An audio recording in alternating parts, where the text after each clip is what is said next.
Okay. Hello, Jason.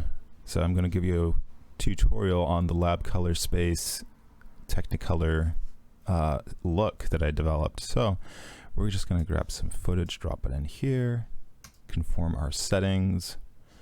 There we go. Of course, you see we are in log, so always go to color management.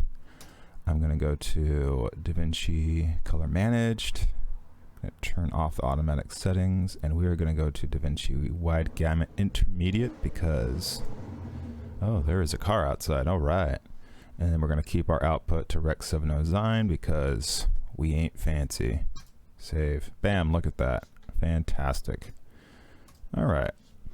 Now, we're just going to go ahead and drop this right over here. I'm just going to change one thing, make sure. Okay, cool. So, this is our footage, and I'm just going to mute that. Where's my mute? Bam. Go to color. Pardon my computer, it's a little slow. It'll do its thing. I will just edit this part out. Okay, so we have our first node over here. We have a very basic,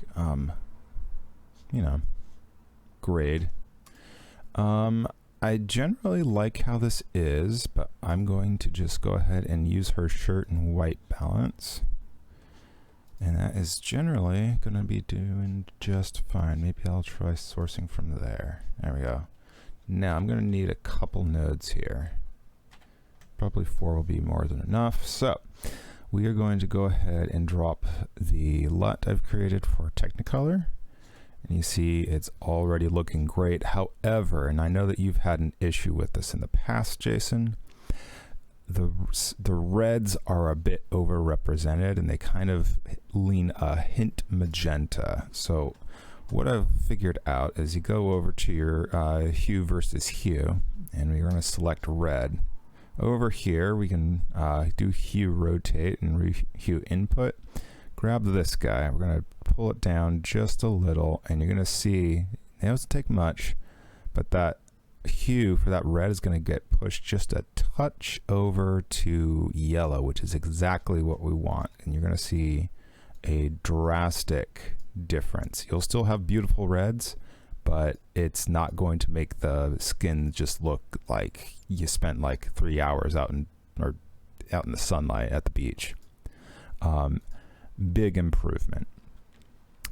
Now, over here, and I'm not 100% certain I like wherever all this is. I'm just gonna make this a little more punchy. Just something like that, yeah. All right. That's much better. So now we're going to right click and we're going to go down to color space, and we're going to get LAB CIE right here.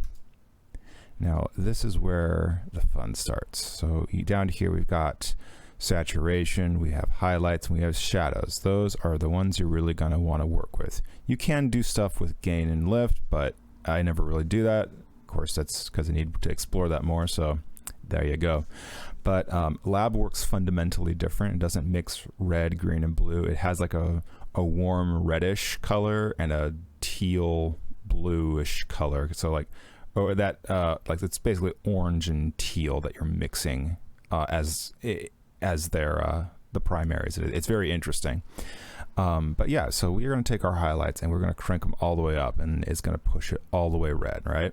Again, that's highlights are going to be orange, shadows going to be blue. So now we're going to grab our shadows, going to drop them all the way down, and immediately you can see that there's a huge difference.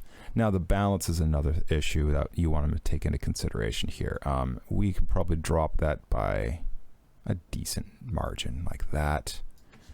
Again, you can drop it off and you can tell immediately just how much that's improved the image. I'm going to take this to 50. I'm going to take this to -50 because I don't know we need as much as I'm giving it. But right there, you can just see what a night and day difference that makes. And that really does make it look a little bit more filmic, because I've noticed color film stocks, they tend to have bluish shadows, sometimes a little bit green, but that's always been something you'd want to avoid unless you're making the matrix, of course. And then what we can additionally do is if you go over to saturation, it actually makes it a little bit more contrasty, which is perfect for what we want. So back over here, it is so easy to make this footage pop in a way that it just didn't before. And let's also just dive in real quick. We'll just take these off, and we'll just leave the lab adjustment. It does not in any way, shape, or form look the same or anywhere near as good as it did when it had the Technicolor on there. So that's not to... So you were talking about how the Technicolor didn't look as good as it does in Lab. It's not that Lab looks better. Lab with Technicolor looks amazing. Both of them by themselves, they look really good, but they're not as stellar as this. That is the difference. I hope that helps you. Let me know if you have questions. See ya.